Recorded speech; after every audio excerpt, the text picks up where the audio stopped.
Hi there, welcome to BoomerTube's podcast, the place for baby boomers to come play with your own age group. I'm Deb, and I'm your host.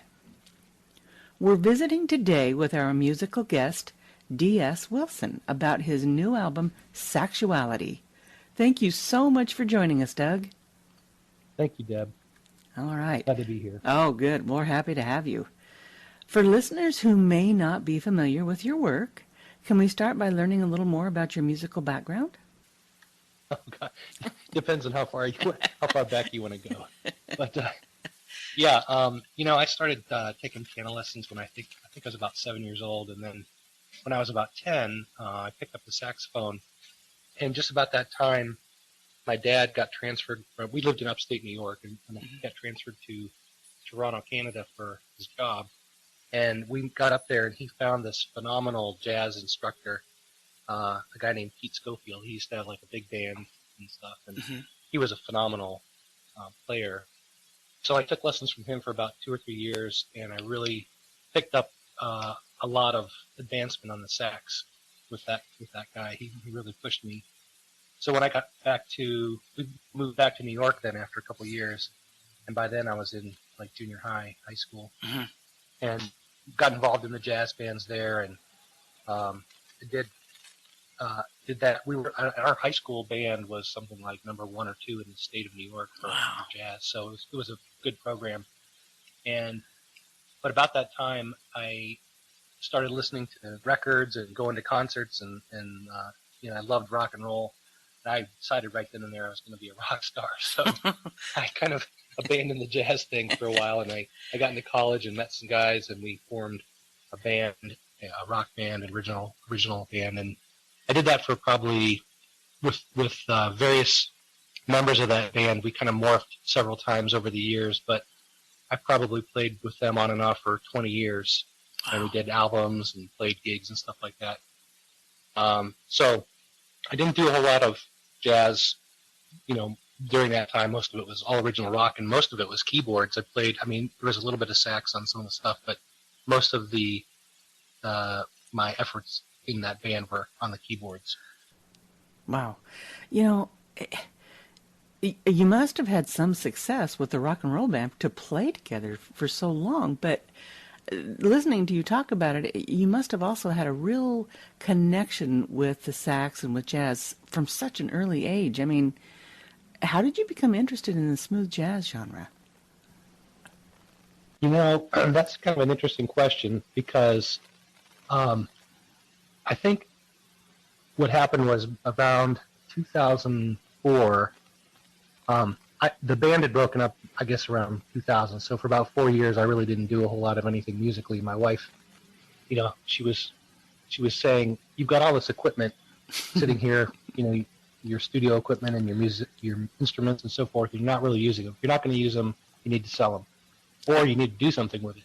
So I started working on an album, and it was it was my first attempt at doing a solo album, and it was more in the kind of pop rock realm, and I was doing lyrics and trying to sing on it and everything. And I actually thought I was doing pretty good on it. I know I'm not a great singer. Till you got a second opinion.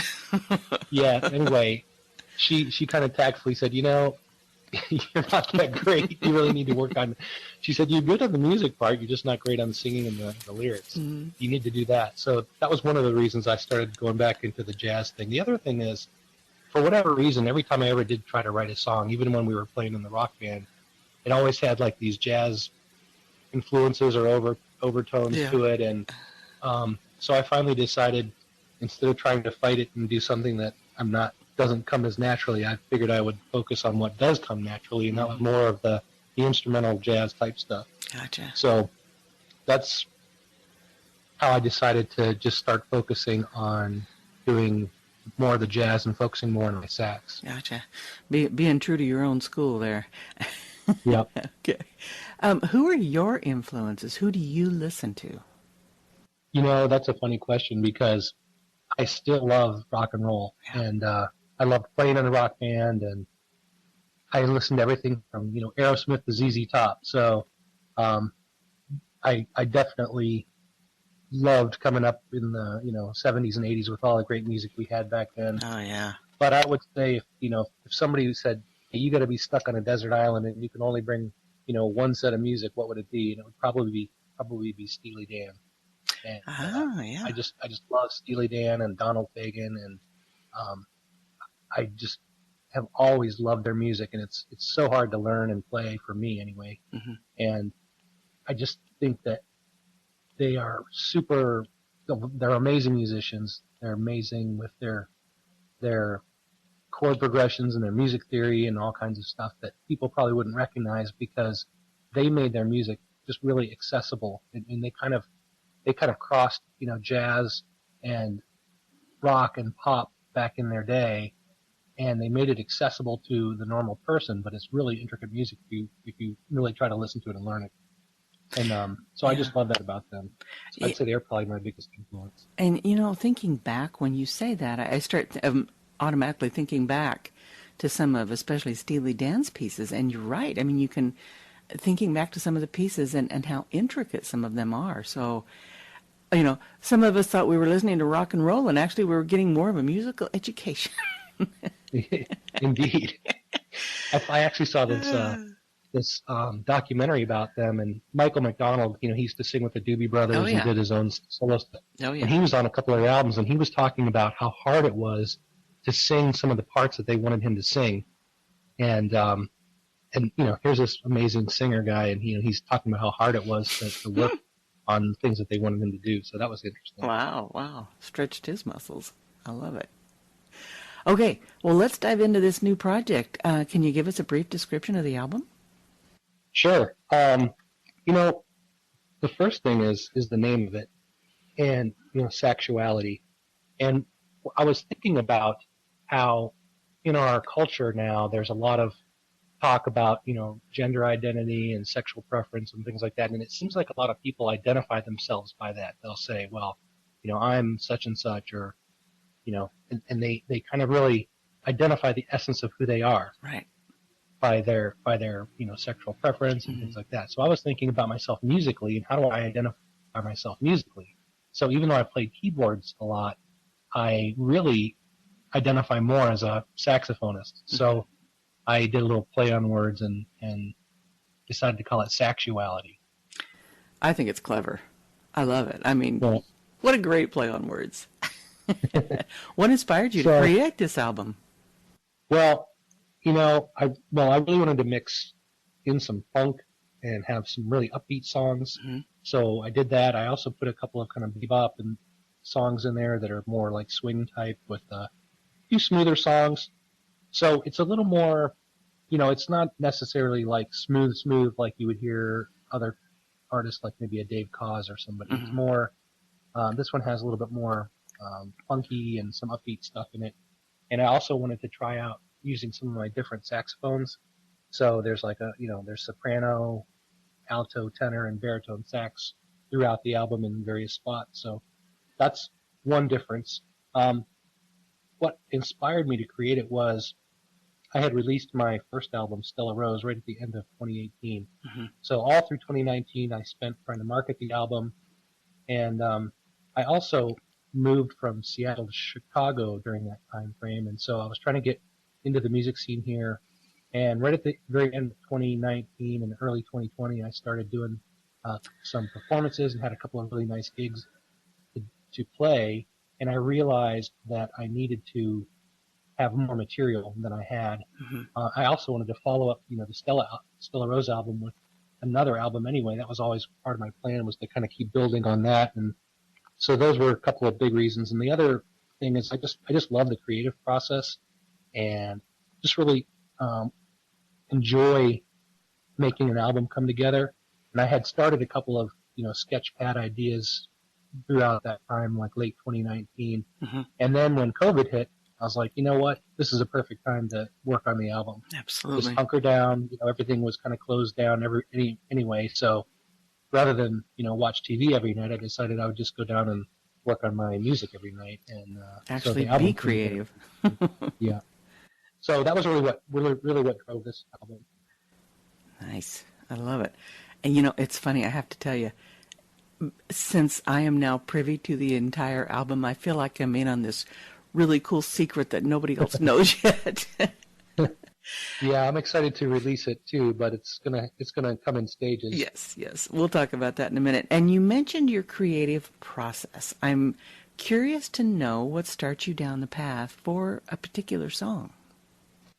Yeah, that's a great question. In fact, my brother-in-law one time asked me the exact same question. He said, "How do you come up with a song?"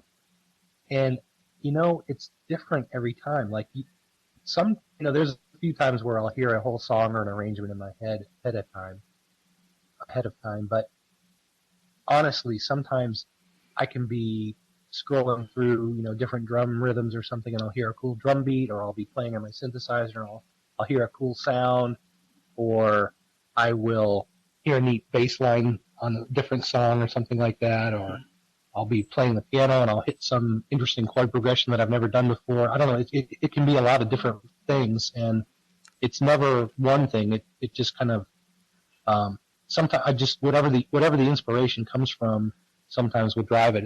It's very rare that I sit down and knock out a whole song. It's mostly a process, and we can maybe talk about that too. But it's definitely different, for every song. It just depends. But usually what happens is I'll start out with a sketch idea, and then I'll start to lay down the framework of a song, just kind of get the tempo and the basic rhythm going, and then I just keep working in layers and trying different things. And it's more of a process. Like I'll usually have several songs going at one time, and I'll jump back and forth. Like one day I might go down and work on song number A, and then 2 or 3 days later I'll go down and I'll work on song B, and it just kind of is an ongoing process, and I keep layering on more and more and more and changing things up, and then when I actually get the other musicians to come in and lay down their parts, that really seems like it changes things too. So it's funny, if you were to hear some of the very beginning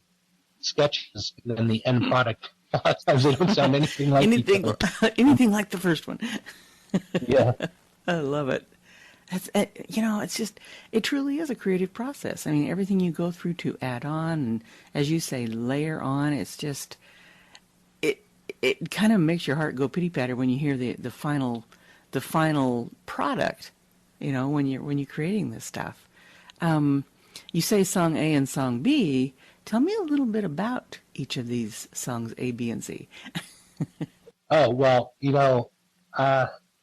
yeah, on this album, there's 10 songs. There's actually an 11th track where I did an acoustic version of one of the songs, but there's 10 basic songs. And the first song and the first single that will be released is called Metro, and it's got this really cool kind of a techno rhythm underneath the whole song. And I had let my brother hear one of the earlier versions, and he said it kind of reminded him of a train. And in Chicago, there's a big, commuter train system is big, and one of the train systems is called the Metro. Right. And I was riding it every day pretty much. And so I was originally going to name the song Metro, and then I thought, that's just about the train. I really want to make it more about Chicago and kind of capture the whole vibe. So I renamed it Metro instead, so that I could kind of pull in the whole metro vibe of Chicago, since it's such a big metropolitan area. Gotcha. So that's the first song, and that single actually releases today, and we can talk about that in a little bit. But anyway, the second song is called Saucy, and it's just got this really saucy attitude to it. It's just this funky, it's got this really cool funky bass guitar in it, really some interesting syncopation and some really cool sax riffs, and it just has this, like I said, I heard when I was listening back to it, I was like, this got a great attitude to it. So yeah, that's one of my favorites. Thank you. The third song is called Ballerina, and I was using my soprano sax for that one. And I have 3 daughters. My youngest daughter, when she was coming up through school, went to the North Carolina School of the Arts for modern dance and ballet. And I was listening, it's funny when you do an instrumental song, it's kind of hard to title them sometimes, because there's, usually with a song that has lyrics, you can give the song a name that usually relates back to the lyrics. Right. In instrumental music, it's like, well, what am I going to call this song? Yes. It's just some music. And so I try to capture the feel of it. And actually a lot of times my wife will be the one who helps me come up with names. But on this particular song, I was listening to it, and it reminded me of watching her dance. I had seen some of her performances, when she was going through the school, Mm-hmm. and I could just picture her dancing to this song, doing like an interpretive, ballet, modern type of dance thing. Mm-hmm. And so I called it Ballerina. And let's see, the fourth song is one of my favorites. It's called Proceed with Caution. Yeah, me too. It's got this really funky feel to it. It starts out kind of smooth. It's got a really nice melody, but then it just keeps building and building towards the end, and it starts to get some really cool sax riffs going on at the end, and Yes. it's got this really, really funky feel to it. I like that one. Yeah, I do too. I like that one. Thank you. And then the next song is called Scotch and Soda. And it's more like a kind of a traditional jazz combo that you might hear with, sax, drums, piano, bass. And it's got this kind of a bebop swing song, and there's trade-offs between the tenor sax and the piano. So it's more like a call and response. And that's kind of a fun song. I love that one. I want to use that one with one of our kind of our 40s type podcasts, because it reminds me of being kind of a fun, not a I guess a speakeasy, but, just having fun and being with your friends, maybe post-war, and getting up and dancing, doing the Lindy Hop, that kind of thing. That kind of environment. I love that song. Yeah, kind of that West Coast swing type of thing. Exactly. It was fun doing it too, and I mean, there's part of me that likes doing a lot of that swing type stuff, and again, maybe that's from that jazz band background in high school. Oh yeah, it's got to be. I didn't want to do that. I didn't want to do that exclusively. I kind of like doing. I tried to, kind of blur the lines between jazz and funk and swing and blues and rock and pop. Yep. So there's all those influences in my music. Yep. Yeah. But the sixth song is called Cannon Beach. Have you ever been to Cannon Beach in Oregon? I have, yes. Huge beach. And you might want to describe what that beach is like. Well, the thing that struck me is how big it is. I mean, you're walking along this huge expanse of sand, and the water just goes out, and then you look out into the water, and there's big rocks are jutting out. It's just very calming and otherworldly almost. It's beautiful. Yeah, that was my impression too. My wife and I went there, and we were there right at sunset. Mm-hmm. And for your listeners who may have never been there, there's these huge rocks that jut out of the water, and they're probably 10 or 20 stories tall. They're big. Yeah. And but then there's like nothing else around. There's just all this, straight sand, and then these 2 or 3 huge rocks that just sit out of nowhere, and it's kind of eerie and spooky and beautiful and romantic all at the same time. Absolutely. Especially like at sunset.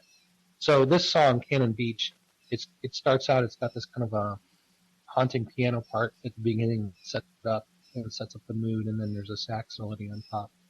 And if your listeners have never been to Cannon Beach, they ought to take a trip out there sometime, because it really is on the whole Oregon coast is gorgeous. It really is. The next song is called Internal Debate, and it's really funky as well. And it's when I was trying to come up with the name of this one, I was listening back, it almost sounds like 2 people having a debate or an argument. And in my brain, I frequently have lots of internal debate. So I thought, that would be a good name for the song, is just Internal Debate. And when you hear the song again, it's not like there's a call and response like there is in Scotch and Soda, but there's definitely, it sounds like the saxophone is having a conversation with itself. And so but it's got a really cool funky feel to it. I like that song. Yeah, I like that one.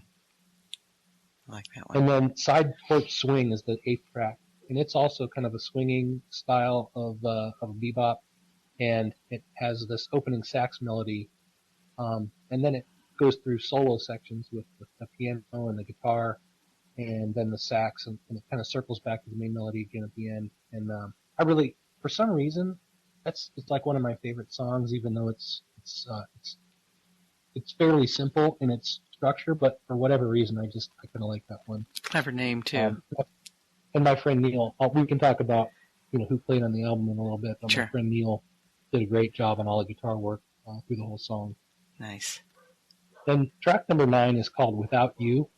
And you know how when you have had a long time relationship with somebody, maybe a couple years or whatever, and then you both kind of realize it's just not going to work out, and so you break up, and you're going through this period of time where you're questioning, like, you miss the person, but you also know it wasn't good, and so you're going through a lot of these emotions where you're trying to decide, should you get back, should you get back together, or should you just move on, and so there's kind of this internal heartbreak feeling, but also a little bit of optimism about maybe things will be better and you'll find somebody else or whatever. And so it's kind of this just that kind of melancholy feeling. So that's what came up for me when I was listening back to the tracks. I was like, this kind of reminds me of that feeling.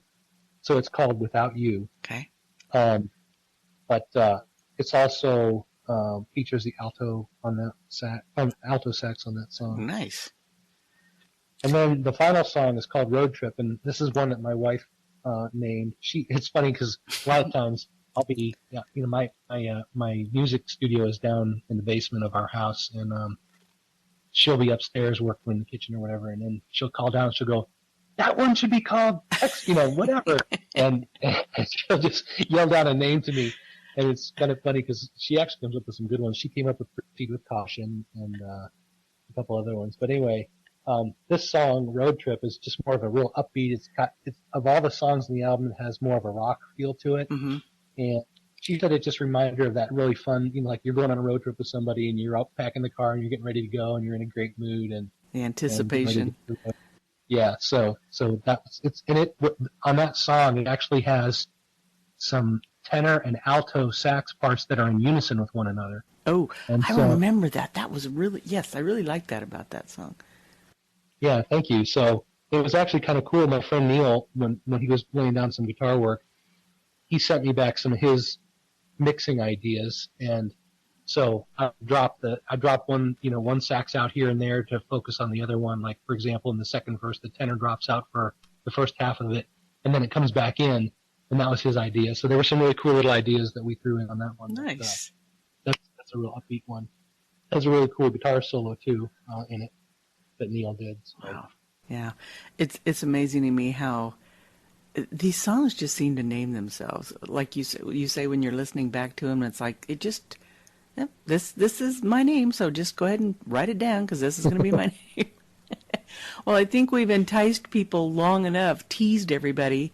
Let's share one with our listeners. How about we listen to Metro?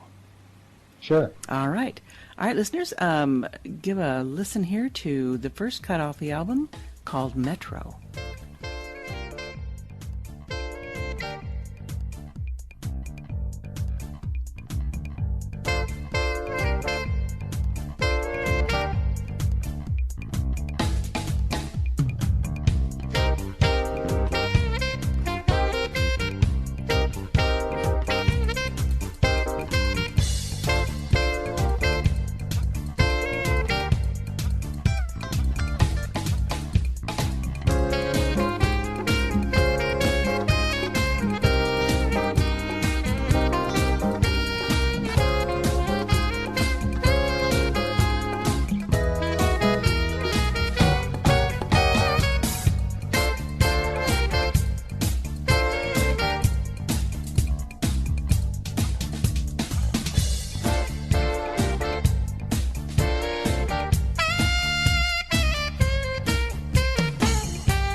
Okay, you just heard Metro, and we're back with DS Doug Wilson.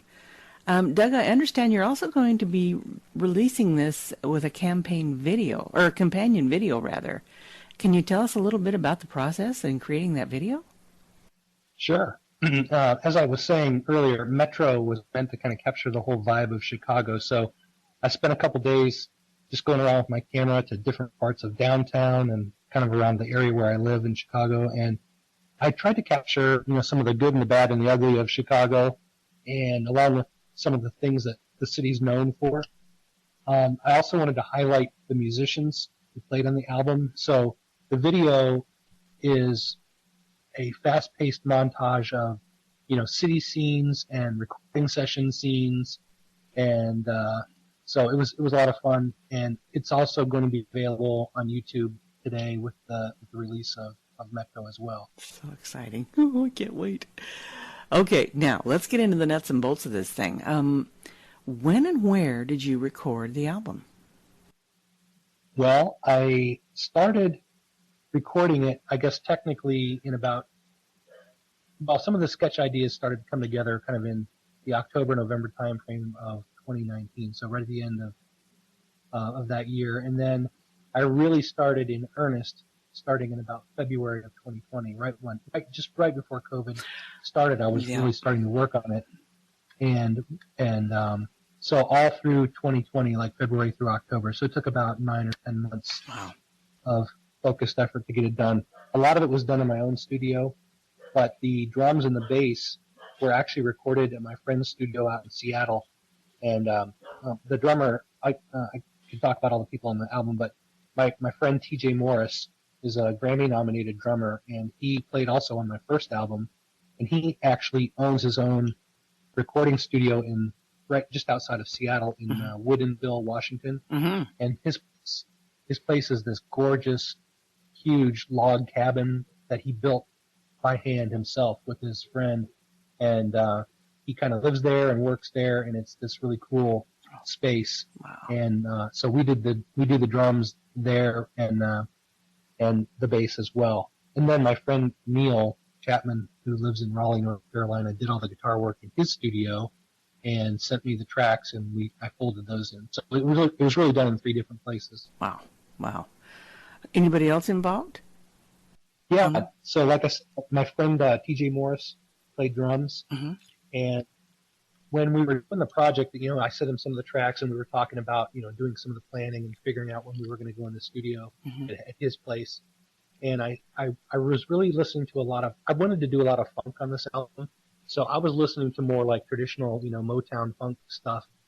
And I realized that when you're listening to funk music, I always kind of thought it was more about the beat, but actually it's the bass and the guitar that make the funk sound funky. Yeah. Because the drums are actually kind of straight up. It's more of like how the guitar and bass do it.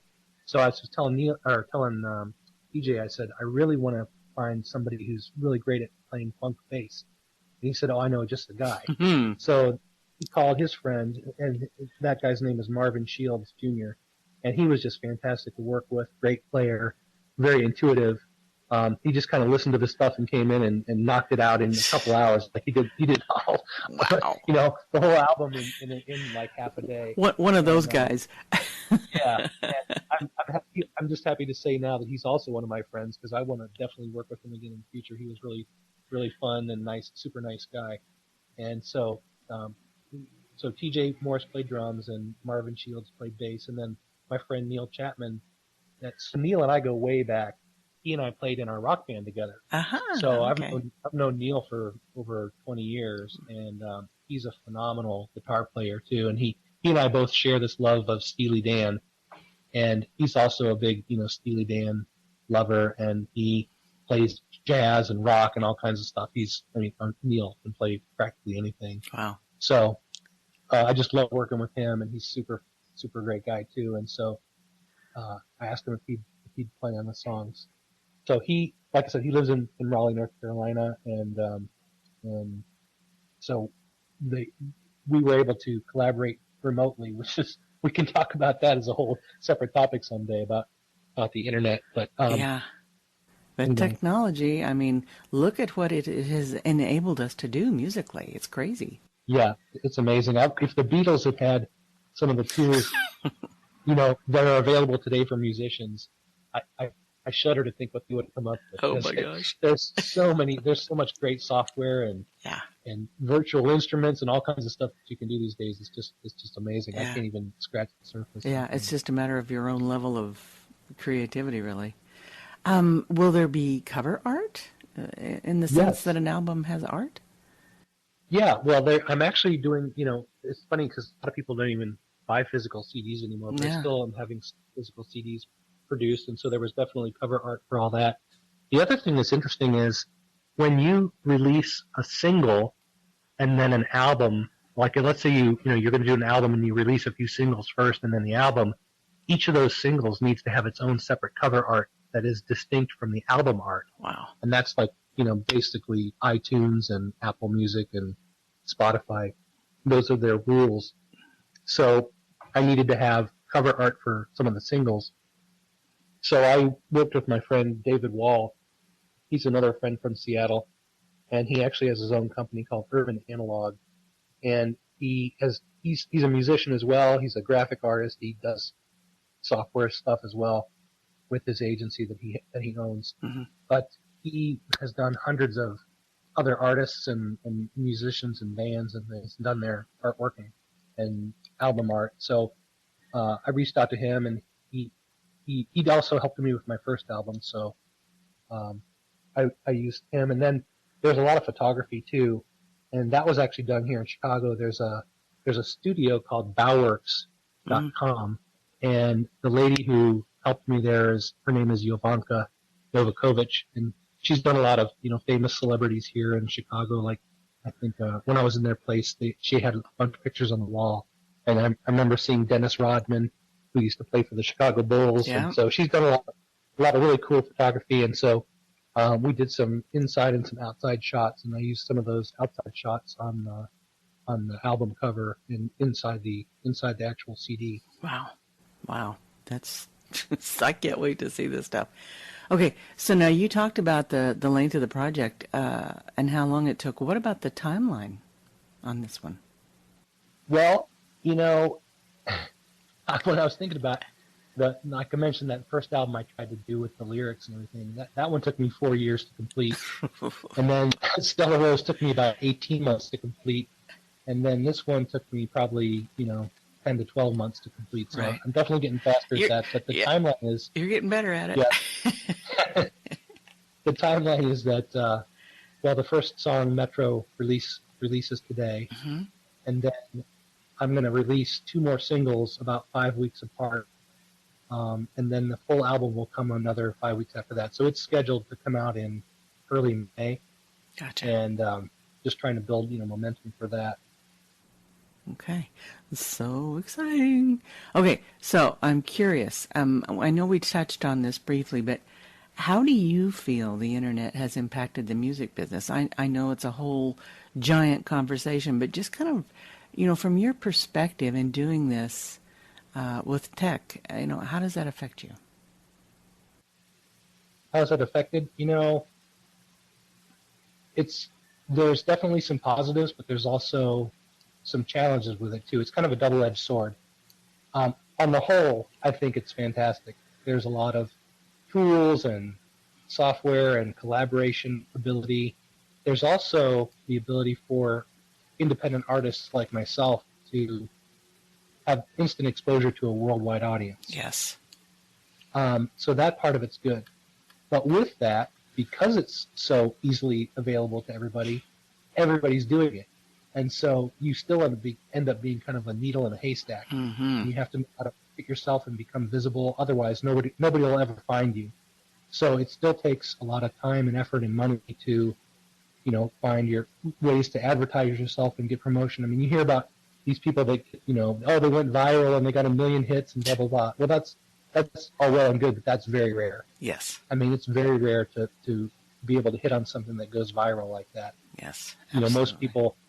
And I struggle. I spent a whole year doing just pretty much nothing but trying to market the album and it's just really hard, and maybe it's part of the genre too.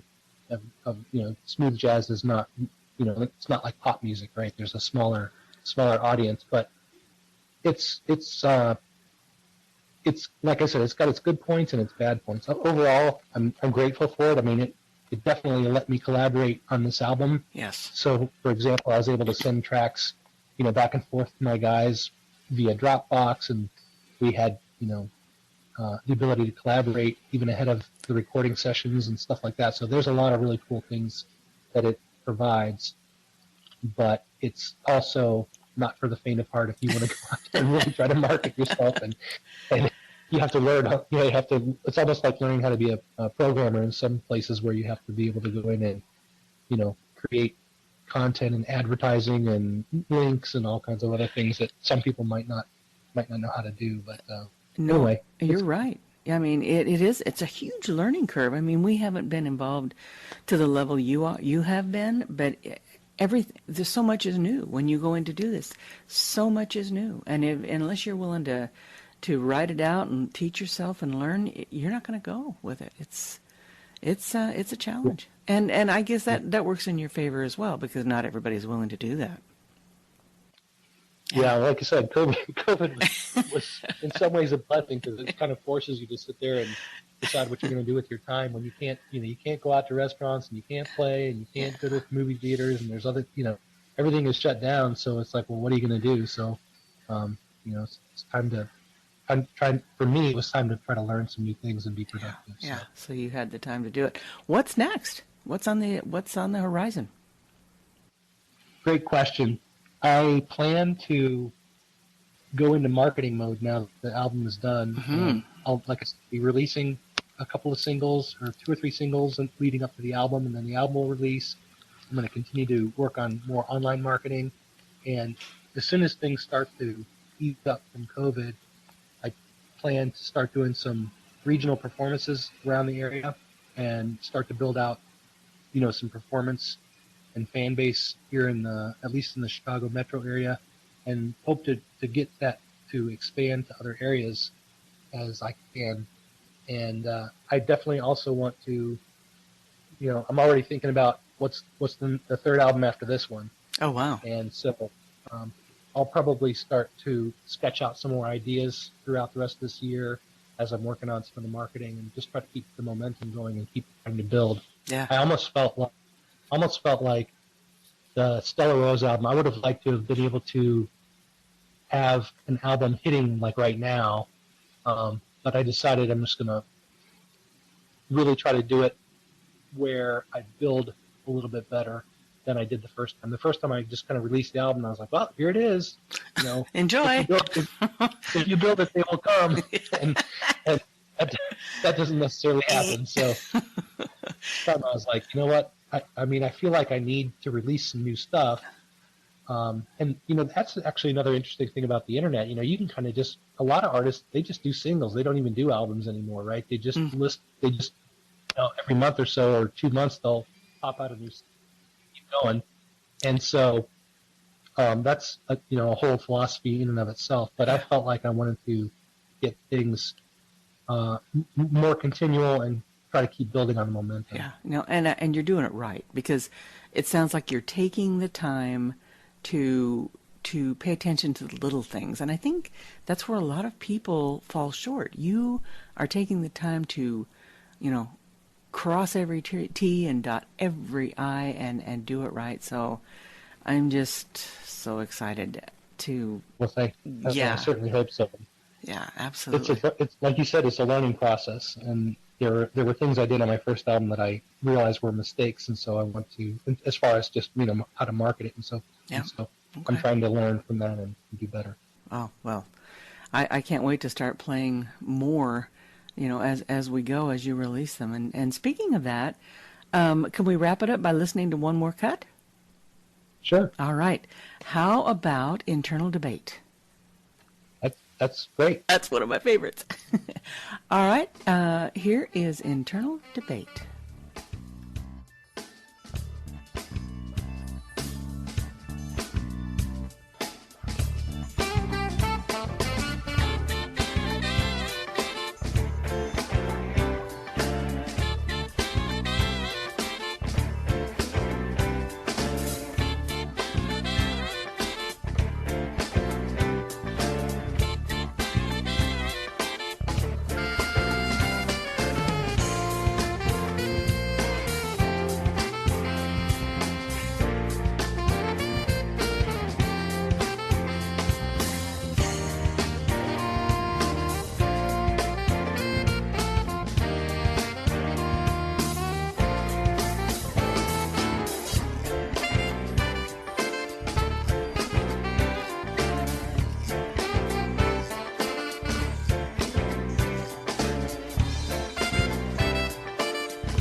Well, Doug, thank you so much for spending time with us today and allowing us to showcase a couple of your new songs.